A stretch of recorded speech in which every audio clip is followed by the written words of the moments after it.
Assalamualaikum warahmatullahi wabarakatuh. Saya Gita Marich, selamat datang di channel saya.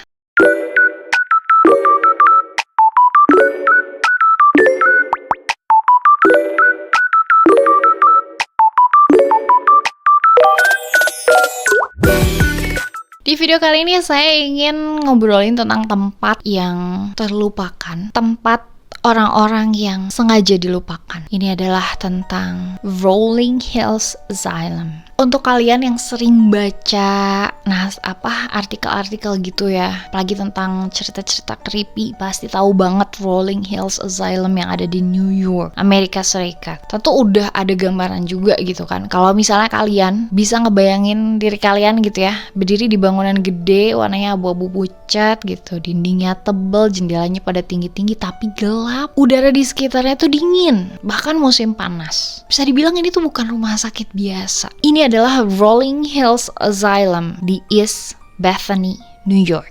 Jadi tempat ini sering disebut sebagai salah satu lokasi paling berhantu di Amerika Serikat. Tapi pertanyaannya, apa benar tempat ini berhantu?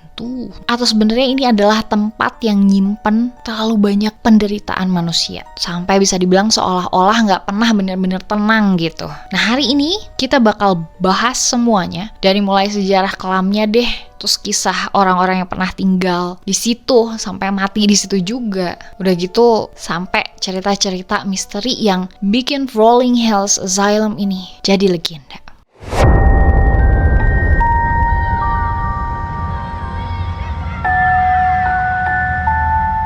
Dulu nih, Rolling Hills ini nggak langsung jadi asylum. Jadi di tahun 1827, tempat ini berdiri dengan nama Genesee County Poor Farm. Di abad ke-19, Amerika itu belum ada sistem jaminan sosial kayak sekarang. Jadi kalau misalnya kalian hidup di waktu itu dan kondisinya miskin, cacat, udah tua tapi nggak ada keluarga gitu ya, sebatang kara, terus kayak punya penyakit kronis juga, itu tuh bisa dianggap beban sama masyarakat. Makanya udah pasti orang-orang dengan kondisi seperti itu bakal dikirim ke poor house. Siapa aja yang tinggal di sini? Lansia yang ditinggalin sama keluarganya. Biasanya udah nggak dianggap, lansianya udah demensia, udah pikun, dianggap nyusahin keluarga, ditinggalin di situ. Terus orang dengan disabilitas fisik, ada kekurangan, kecacatan. Orang dengan gangguan mental yang waktu itu sih standar medisnya ya di zaman itu ya gitu. Jadi kalau dianggap udah wah ini ada kelainan medis mental gitu, udah ada gangguan mental, langsung dikirim ke sana. Terus anak yatim piatu karena dianggap udah nggak ada yang bisa menafkahi. Bahkan nih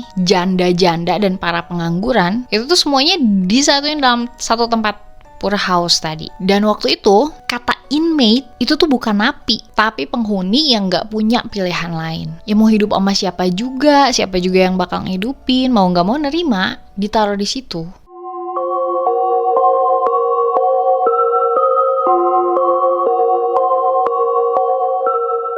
Kalau di atas kertas, secara prosedur, formulirnya, tulisannya ini adalah tempat perawatan. Tapi kenyataannya, bisa dibilang ini kayak tempat untuk bertahan hidup. Jadi, sistem hidup di Rolling Hills ini, itu tuh semua penghuninya harus kerja tidak terkecuali. Kerjanya apa? Ada mulai dari bertani, beternak, terus masak, nyuci, harus bisa memperbaiki bangunan juga, benerin segala macam peralatan. Itu bukan cuma orang dewasa, anak-anak juga harus ikut kerja. Kalau misalnya kalian sakit, perawatan medis di situ tuh nggak memadai karena minim banget. Biasanya karena di situ kan banyak banget ya orang yang masuk, orang yang ditaruh di situ dengan berbagai latar belakang kesehatan yang nggak jelas. Jadi penyakit-penyakit yang biasanya sering muncul itu antara lain adalah TBC, pneumonia, udah gitu infeksi, Terus gangguan mental yang pada saat itu sih belum bisa dipahami karena mungkin masih terbatas ya pengetahuannya juga. Untuk orang-orang sekitar situ, mereka udah tahu banget bahwa kematian yang ada di Poor House ini adalah kayak udah hal biasa banget. Jadi banyak banget penghuni yang meninggal di kompleks tersebut, tapi karena mereka nggak punya keluarga, mereka juga nggak punya uang gitu kan, untuk melakukan pemakaman apa segala macam, ya upacara pemakaman gitu. Terus nggak ada juga yang jemput jenazah, jadi bisa dibilang mereka yang mati itu ya udah dikuburin aja di lahan sekitar bangunan tersebut tanpa batu nisan. Jadi nggak ada doa, nggak ada selebrasi khusus lah gitu ya, nggak ada upacara khusus, nggak ada tangis-tangisan, karena kayak unidentified aja gitu. Diperkirakan nih lebih dari 1.700 orang meninggal di sini selama tempat ini beroperasi. Bayangin 1.700-an jiwa dikubur tanpa nama. Gak ada yang ngenang, gak ada yang doain, gak ada upacara.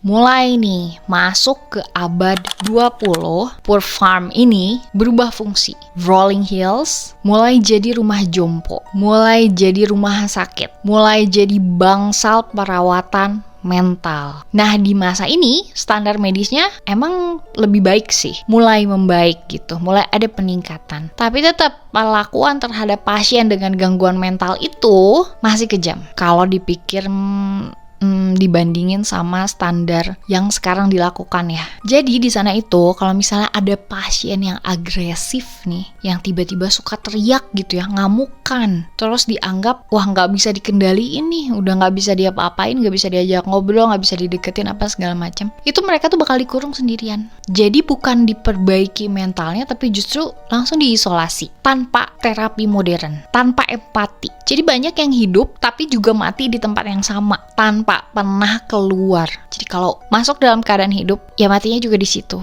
Rolling Hills ini akhirnya ditutup nih di tahun 1974. Bangunannya kosong, tapi ceritanya belum selesai.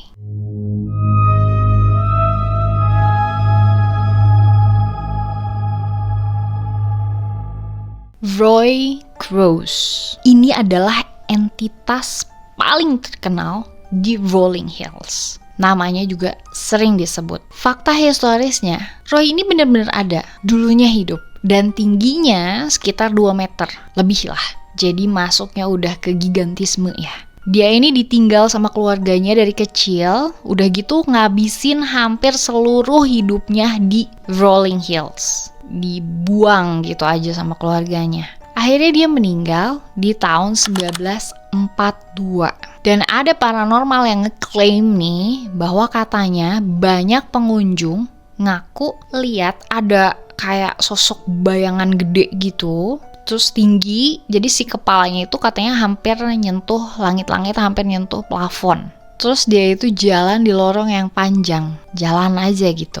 Dan yang bikin merinding, Roy ini tuh digambarkan sebagai sosok yang gak agresif, jadi diem aja. Jadi dia tuh kayak seolah-olah ya udah cuma jalan-jalan di tempat yang dulu disebut rumah lah bagi dia, karena dia tumbuh di situ kan.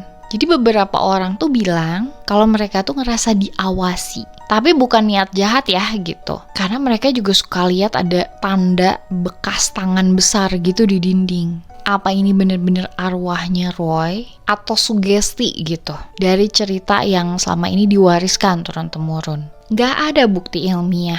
Lagi-lagi urban legend selalu belum ada bukti ilmiahnya. Tapi kesaksiannya banyak dan konsisten, selalu sama.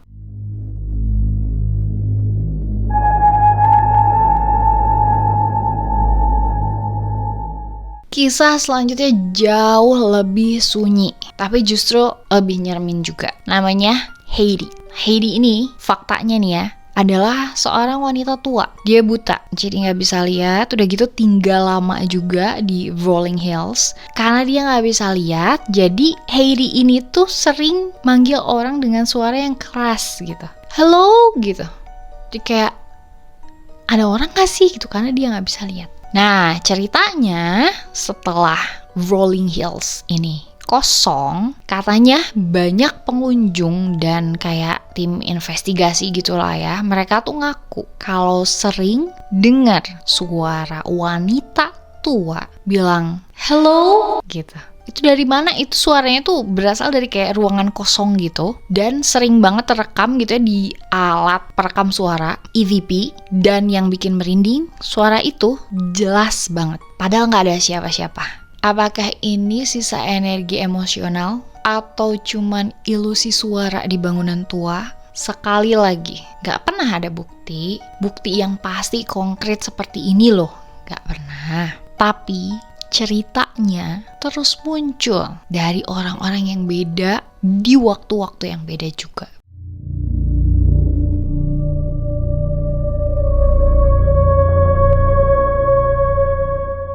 Rolling Hills terkenal sama shadow figures. Jadi bukan berbentuk penampakan yang jelas, tapi berupa bayangan yang geraknya cepat, kayak sekelebat gitu. Jadi sosok ini tuh berdiri di ujung lorong, terus biasanya tiba-tiba ngilang kalau misalnya sama kita dideketin. Area ini adalah area yang paling ditakutin. Klaim yang sering muncul di area ini adalah katanya suhu bisa tiba-tiba turun drastis. Udah gitu kayak terasa tertekan gitu di dada, sesak. Terus tiba-tiba ada suara langkah kaki, pintu juga bisa bergerak sendiri. Kalau berpikir secara rasional, bangunan tua itu pasti sirkulasi udaranya aneh gitu, baunya aneh gitu kan. Terus lorong panjang itu bakal nimbulin ilusi visual. Udah gitu sugesti juga gitu kan, bakal jadi salah satu faktor psikologis yang kuat. Tapi tetap aja banyak yang memilih untuk nggak sendirian ya di area ini karena nggak mau ngerasain sendiri. Kalau kita jujur, Rolling Hills ini bukan cuma soal hantu. Apa sih? Ini tuh kan tempat pembuangan, tempat penderitaan, tempat pengabaian, tempat kesepian, tempat orang-orang yang tidak diinginkan.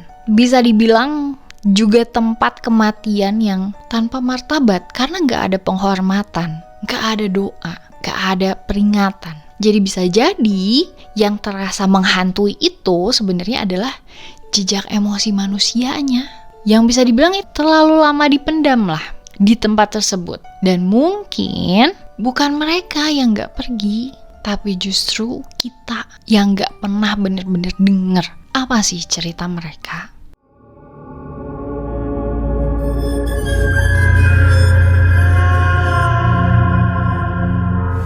Kalau kalian nih ada kesempatan untuk berkunjung ke Rolling Hills yang sunyi gitu malam-malam, terus tiba-tiba ngedengar ada seseorang manggil hello gitu, kalian mau jawab nggak? Makasih banyak untuk yang udah nonton video saya kali ini. Untuk yang suka sama tema-tema kayak gini, boleh di like, comment, share, subscribe. Jangan lupa jaga terus kesehatan fisik dan kewarasan mental karena itu penting banget. Sampai ketemu di video saya selanjutnya. Saya Gita Maric undur diri. Assalamualaikum warahmatullahi wabarakatuh.